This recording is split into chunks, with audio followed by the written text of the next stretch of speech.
Welcome to the CMO Spotlight, and I'm thrilled today to have Monica Lopez Gonzalez, who's the Chief Marketing Officer for Feeding America. Welcome, Monica. Thank you very much for having me, Joe. I'm so excited to have this conversation with you. I wondered if you could start by just telling us more about Feeding America. Obviously, it's a very important nonprofit, and I want to hear more about it. Yeah, Feeding America is the largest hunger relief organization. We work as a federated organization with more than 250 food banks, PSA, regional co-ops, and it's actually the largest mission that we have in the country. As we speak, nearly 48 million Americans are facing food insecurity, and 14 million of those are children. So you can imagine that there is nothing else for me that will be bringing the country together to solve this. Wow. Well, it's obviously a super important mission, and I appreciate the work that you and the rest of the team at Feeding America are doing because I'm passionate about serving not our citizens and dealing with a difficult issue like this. I know you've been there about a year and a half or so, a little longer than a year and a half, and you came from the corporate world. So I wonder if you could first tell us a little bit about your career path. I know you're originally from Mexico, but you've been here in the States for a long, long time. Could you just tell us a little bit about your career path that's led you to this current role? Yeah, absolutely. I will mention a couple of things. Number one, my career started on insights and analytics. So it has always been guided by understanding the motivation of audiences, what do they want, what do they express, and making sure that data also informs decisions. So that led me to pretty much across several works, across several countries, industries and business challenges, but there is one thing that remains the same, no matter the industry and no matter the country, and that is understanding the audiences, understanding people, and making sure that you communicate and extract what is meaningful in a respected, in a dignified way. That led me to Feeding America, and Feeding America has given me the opportunity to serve in a different way. I have already mentioned the need that does exist in our country, and at the same time, using insights, using storytelling, using the organization and the trust that the organization has on how we use the revenue and or the food that we rescue is important to address the challenge. So the understanding, the trust, and the action is what has guided me to this. I also have lived experience way back early um, in my childhood. We had a family, and I come from a family that experienced hunger. So I have empathy for the situation. My situation is not the same one that the families are facing, but it does give me the passion to make sure that we address that situation in our country, but in a dignified way for all the neighbors that we serve. hmm Well, and just from a career path standpoint, I mean, you spent, I think, 18 years at Procter and Gamble, 5 at Georgia Pacific. You were at White Wave Foods for 3 years, and Kimberly Clark and Stanley Black and Decker. Fellows, you've gone through some really heavy hitters in terms of the kinds of companies you worked for. And I know you were focused on, insights early in your career. And then as you move up the food chain within the organization, you're probably more of a manager of people than a specialist in one specific area. But I'm curious if you could tell me a little bit about the marketing function at Feeding America and kind of maybe even about your team there, your marketing hmm team. Yes. So my team is integrated by 5 pillars. There is the brand and content. There is the integrated marketing. So everything that has to do with the execution of the campaigns in the right way at the right time. And also among the right audiences. There is internal communications, there is external communications, we have insights and analytics, and also recently I just established the transformational role for the long term as well. It's a phenomenal team, about 55 individuals that bring their passion every single day to address hunger in America. I love that. So I'm curious if there's a piece of advice that you maybe wish you'd gotten early in your career, or maybe this is advice you would give to a young person just beginning out in their marketing career.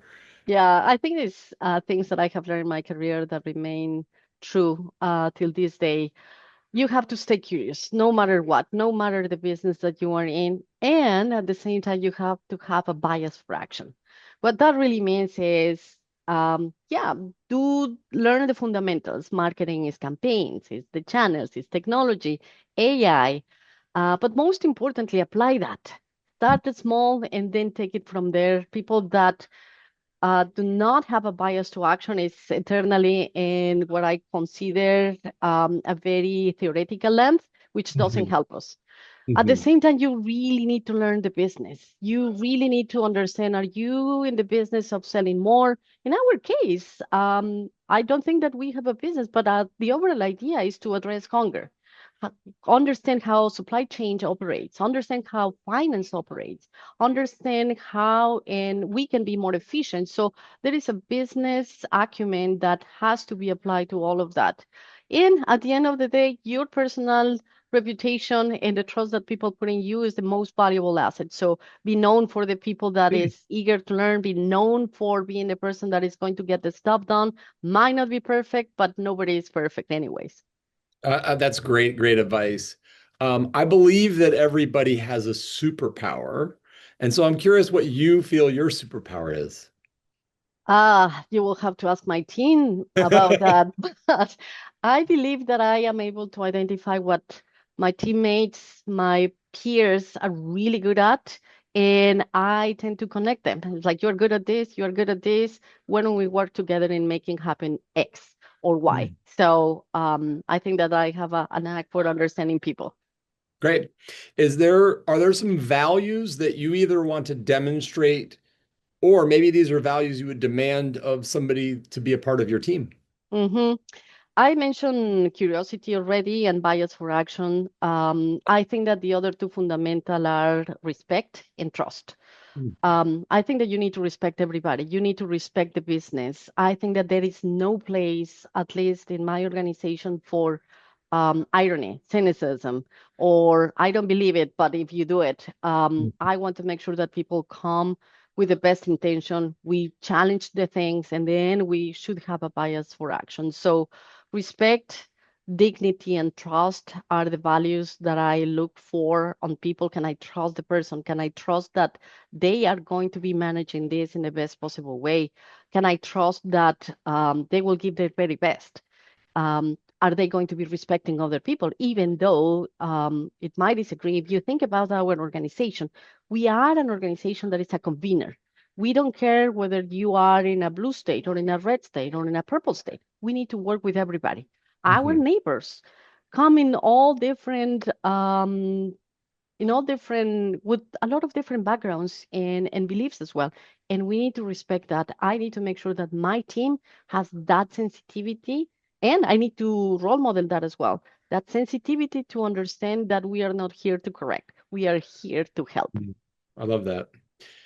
So at Setup, we're marketing matchmakers. We connect brands and marketing agencies together. And so we live in the space in between. We're not on the client side, we're not a marketer or a brand, and we're not on the agency side. So we get a unique perspective on that agency and client relationship. So I'm curious, just generally, how do you like to work with marketing agencies? Yeah, I two aspects here is they are part, we treat them as partners and part of our team. So it's an extension of our team. And the other is I consider them the sage, a sage group in the sense of there are things that might be happening that I don't have visibility or I might have a blind spot. So they should be both part of the team. We have created an integrated model where the PR agency, the creative agency are coming together and working with my team. Ideas come from anywhere. So I'm looking for integration into my team, and nobody should feel precious that, oh, just ideas should come, creative ideas should come from the creative agency and PR ideas should only come from PR. I think that they need to work together. And then the second part is what is it that I do appreciate agencies that come and say, We think that this is an opportunity for you and it means that they have done their own homework. They have Hmm. understood that we are in a hunger relief organization. We fundraise for everything that we execute. So they come with a specific proposal that it's adding value to the ecosystem that we have versus telling me they are doing a lot of homework. That's what I'm Hmm. trying to say. And they understand what we are going through. They understand, they have taken the time to digest what we have on the website. What is it that we have in the social media space? They have done a little bit of homework and they have identified an opportunity or blind spot for us. Hmm. This varies wildly from company to company, depending on your team and what your team is, the makeup of your team. But I'm curious if there are certain functions of marketing that you feel you could really benefit from external perspective from, say, an agency. And are there other functions of marketing that you really want to own and hold within the organization because they're in some way core to your business? Mhm. There is probably the most precious thing that we have is the authenticity of the stories that we Mm-hmm. have with the neighbors. To give you a sense, we are doing some work right now in terms of the hardships that some neighbors are basically experiencing.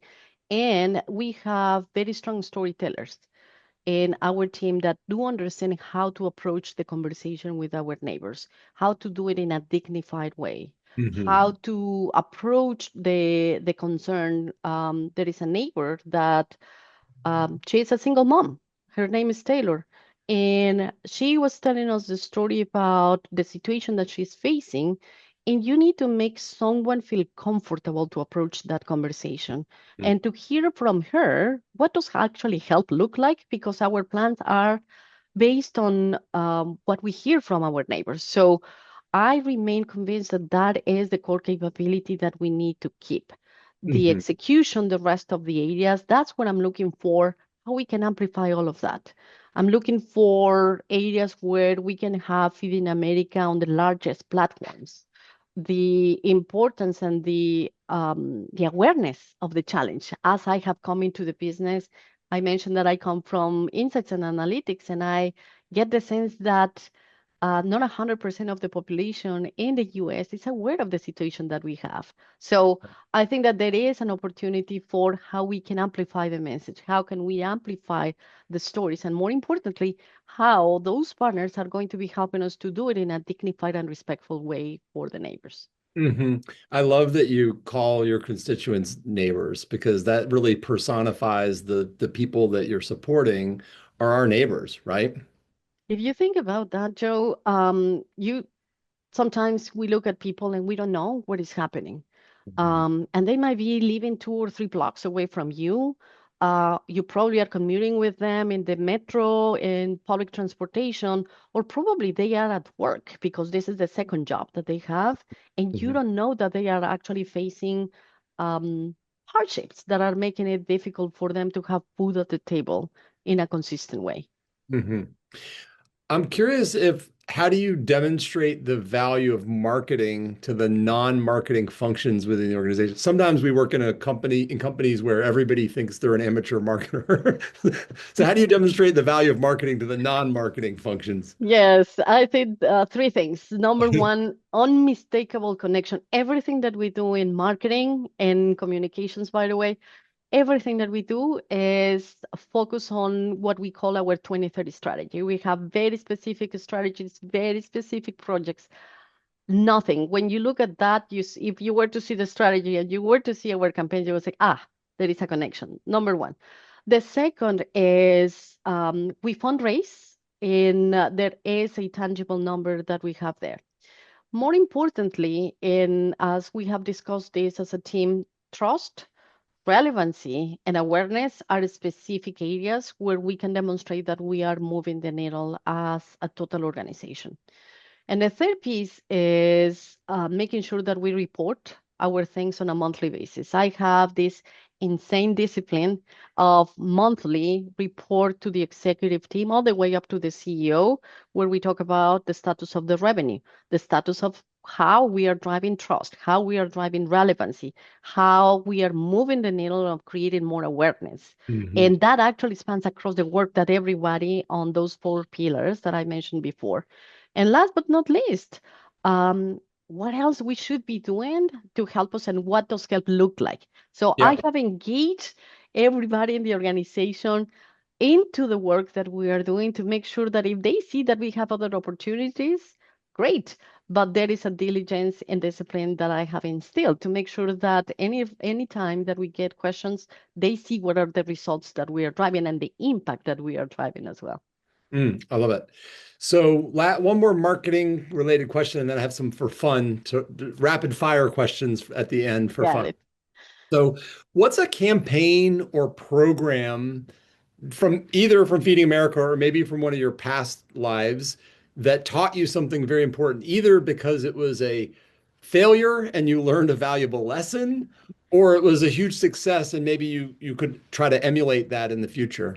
Yes, so I will speak about Feeding America. There are many failures that I have had in the past, but I will focus on something that is helping us to move the needle here in Feeding America. There is the team, when I joined the organization, had a very well established rhythm of campaigns. I will name one, food rescue. There is a particular time during the day when we emphasize the importance of food rescue.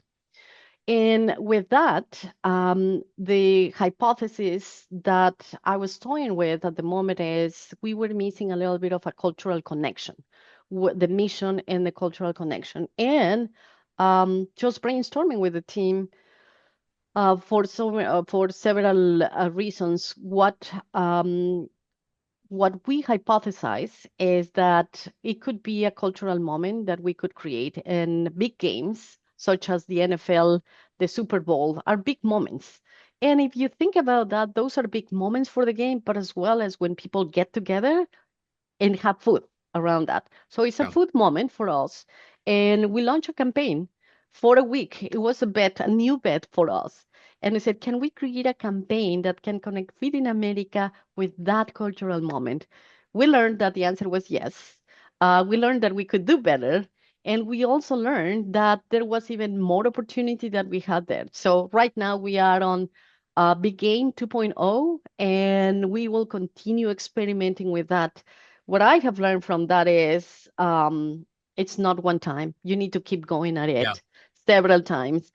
Second, you need to connect with the audiences in a totally different way than what you have seen traditionally from Feeding America. So that means that we need to continue refining the thinking and the execution there. And number three, imagine more moments like that that we have not been able to tap into. So it's both a great learning. It's not a failure, but it's actually the recognition that there is so much work that that we can do. Yeah, yeah. You wake up in the morning and you don't worry about whether or not you have a lot to accomplish that day at work. Yes, exactly. Uh, okay, a couple of rapid fire questions. The first is there a quote or a book or a movie or a band or a sports team that inspires you? And what is it about that thing that inspires you most? Yeah, I will say I find the inspiration on everything. Like I said, even the Super Bowl game. There is a brand in particular for me that is values driven and very purpose driven. Because we all talk about purpose. We all talk about brand values. Patagonia Yeah. is the brand that I have admired for a long time. I think that there was a declaration of what is and what was at the time the brand purpose. What I have seen over the several decades after that is that they have remained consistent. The layout of the stores, the offerings, how you can exchange your garments, all of that in service of the purpose that they have, and they have not backed down Right. any single inch. So I have a lot of respect for not only the mission, but respect for how the purpose have shaped the business strategy. I love that. Um, so my last question is outside of your family, which is often an easy choice, Where do you find joy outside of work? Do you have any hobbies or things that you love?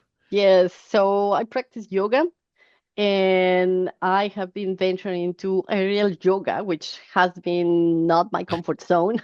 I have discovered that. What are the edges where I am not going? Walking with my dogs, it's refreshing as well. I bump into people that I haven't met before here in a neighborhood just because there are dogs chatting with other dogs, Right, right, right. and we become so we you become a more acquainted with the environment and the neighborhood, as I mentioned. And last but not least, reading. I read in English, in French, and in Spanish a book. And it could be any topic. The farthest removed from my job, the better for me. Yeah, right, right, right, right. Well, I'll give a plug. I just wrote my book earlier this year. It's called The Connector's Compass. There you Um, go. so I'll send you a copy. But Thank you. so Monica Lopez Gonzalez is the Chief Marketing and Communications Officer for Feeding America. Monica, this was such a joy to have this conversation with you. Thank you.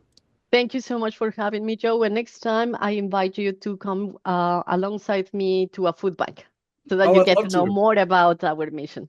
I would love to. I would love to. Thank you so much. Thank you.